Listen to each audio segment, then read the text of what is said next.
صاحي من النوم، بتفتح موبايلك بتلاقي واحد في نفس سنك فتح بيزنس، واحد في نفس سنك فتح قناة يوتيوب وبقى ترند وبقى بيكسب من اليوتيوب، واحد تاني في سنك سافر وبقى بيشتغل بره.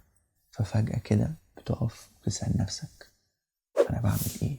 تسأل نفسك برضو طيب أنت عايز تعمل إيه؟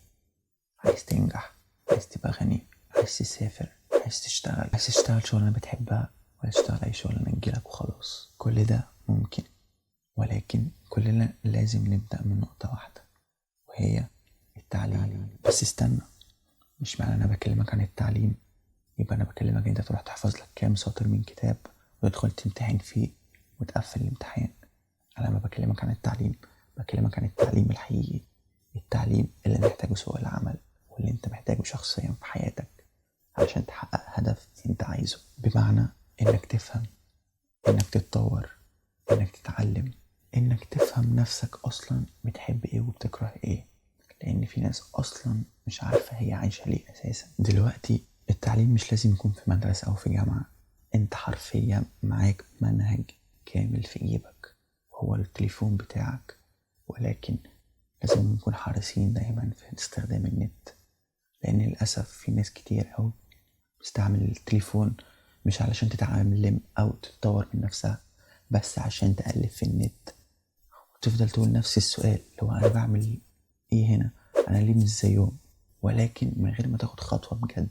أكيد كلنا تعبنا من النظام وتعبنا من النظام بتاع الحفظ والحاجات دي كلها، وإن أنا أحفظ الكتاب وأخش الامتحان أقفل وخلاص، ولكن لازم تسأل نفسك سؤال: هل هتسيب النظام اللي عندنا يكسرك انت شخصيا ولا هتستغل التعليم بطريقتك؟ والله احنا كجيل صغير، جيل جديد، احنا جيل بيفهم بسرعة ولكن بيزهق بسرعة في نفس الوقت، فلازم نشوف الطريقة اللي تناسبنا عشان نتعلم بيها كويس. لازم تجرب علشان تغلط علشان تتعلم، لان انت لما جربتش مش هتغلط فمش هتتعلم من الغلط اللي انت غلط. التعليم هو الحاجة الوحيدة اللي هتساعدك تلاقي فرصة ان انت تشتغل، سواء شغل انت عايزه، سواء فريلانس، سواء انك حتى تسافر بره. هيساعدك انت اصلا تفهم الدنيا ماشيه ازاي وتعرف تاخد قرارات.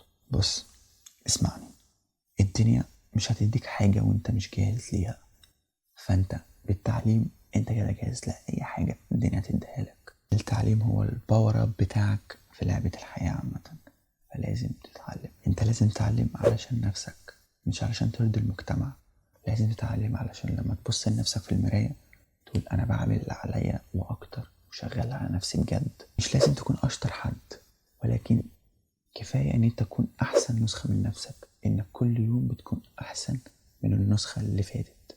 لو انت وصلت لاخر النقطة دي معانا هنا فخدها كعلامة ليك وابدأ من دلوقتي، اقرأ ليك كتاب او شوف ليك كورس، اتعلم ليك مهارة وابدأ طبقها في حياتك، لان صدقني من غير ما تتعلم مش هتعرف تعمل حاجة خالص في حياتك.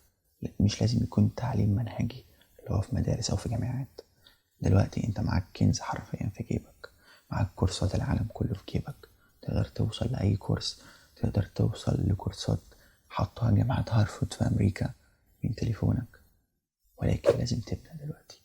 خد الفيديو ده علامة ليك وبوينت تو ستارت من دلوقتي، ابدأ من دلوقتي، متستناش بكرة لأن ممكن بكرة ما يجيش. لازم تعرف إن التعليم مش رفاهية، التعليم هو الحاجة الوحيدة اللي توصلك لطريق الحرية، سواء حرية مالية، سواء حرية اجتماعية، سواء حتى طلاقة في الكلام مع أي حد وانت ما تكونش خايف إن الناس تقول عليك جاهل لما تتكلم معاهم، لأن التعليم هو اللي بيفرق عن شخص جاهل وعن شخص فعلا متعلم وعارف هو بيتكلم وبيقول ايه كويس. لازم تعرف برضو إن التعليم ما بيقفش عند المدرسة أو الجامعة، التعليم رحلة ما بتنتهيش، لأن للأسف برضو في النظام عندنا إن ما بيعلمكش المهارات اللي انت لازم تتعلمها عشان هتحتاجها في سوق العمل عشان تقدر تشتغل، بيعلمك حاجات منهجية، فاهم؟